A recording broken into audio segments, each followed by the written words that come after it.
Hey everybody, thanks for checking out this video. This is the October 2024 Backroads Bulletin.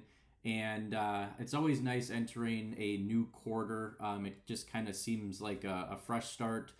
We follow the book called Traction from Gino Wickman. So they do things in basically every quarter, 90-day increments is kind of a way to track everything, and then you update stuff as you go along. Those are called rocks.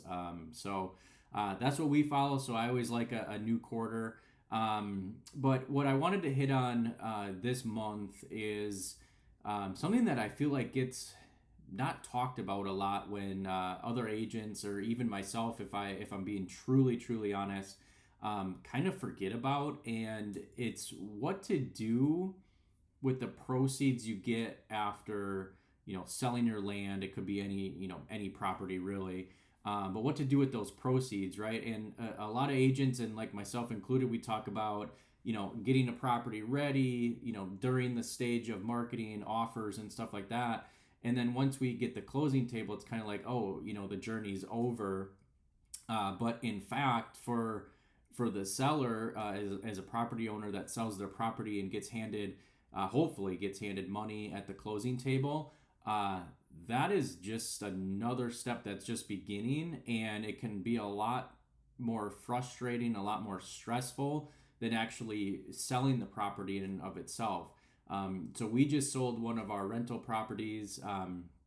We had a buyer come in, and it was really nice to actually sell that property. It was one that we weren't making a ton of money every month, and by selling it, we were able to wipe out two loans that we had. So that freed up a lot of cash. So we already knew what we were going to do with those proceeds when we were selling our rental property. So that helped. We had a clear picture in mind, and we just went and executed that.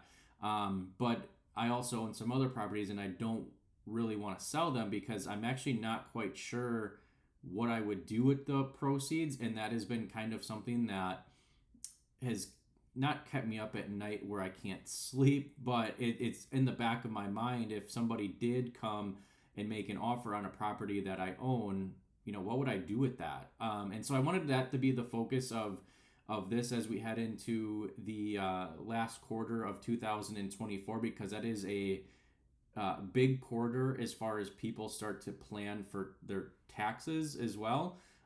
So that usually is at the forefront of their mind of like, hey, what do I do with extra money? Do I wait till 2025? We have an election coming up, so I don't know how that's going to change, if at all. There's some pretty scary stuff that's been proposed as far as tax rates and stuff like that.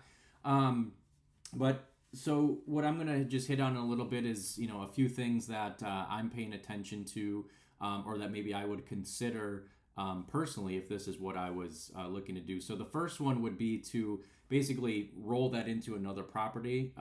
People will do a 1031 exchange, so they'll change one investment property in for another.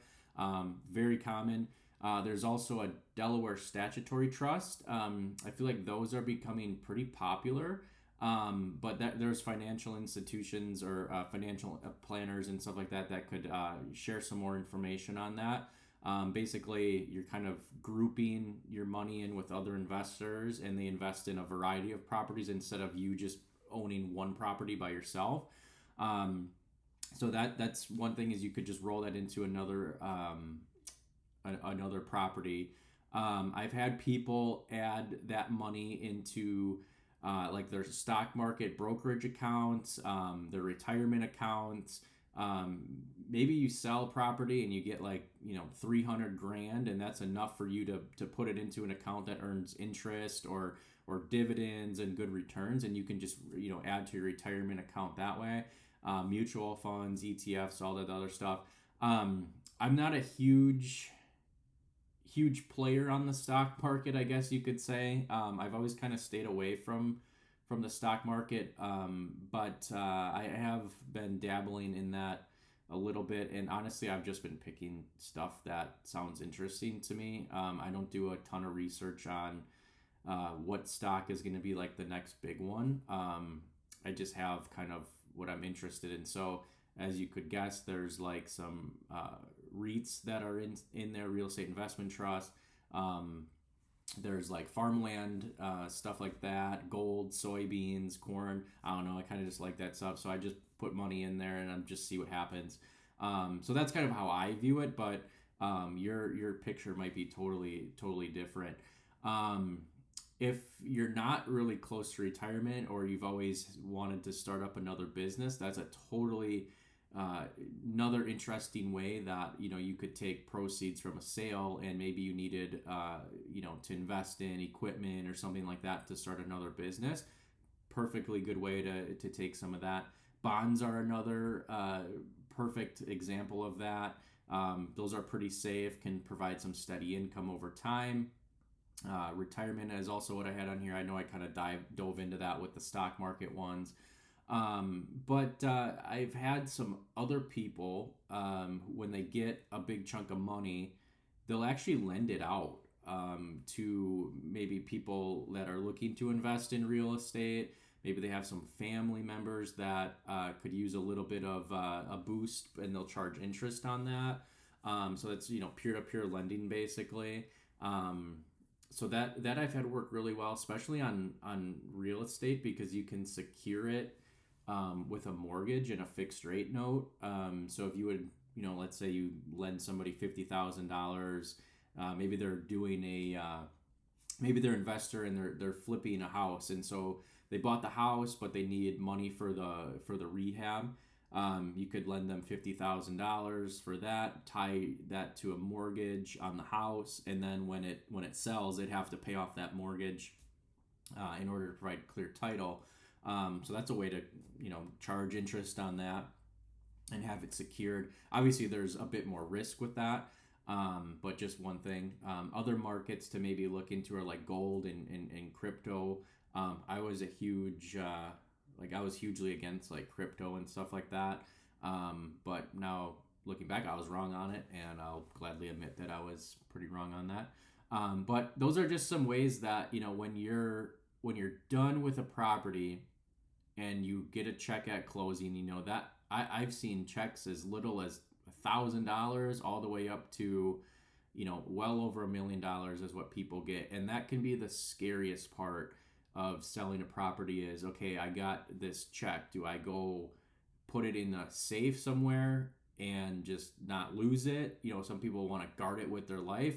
Do I just take it straight to the bank? Do I need to carry a gun with me when I take it so nobody steals it?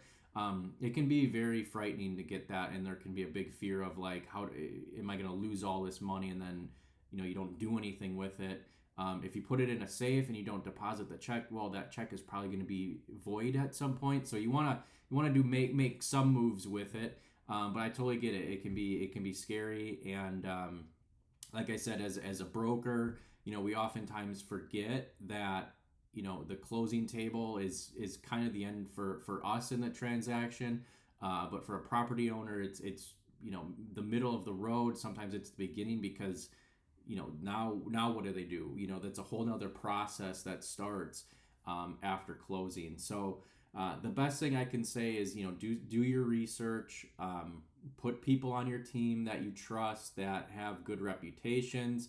These would be people like accountants, attorneys, financial planners, all those types of people, and talk with them before the journey of selling a property, during the journey of selling a property, so that when you do, start looking at offers, start figuring out how much you're going to get at closing, how much you actually do get at closing, you at least have some direction on what to do with that, and then you can structure it a certain way.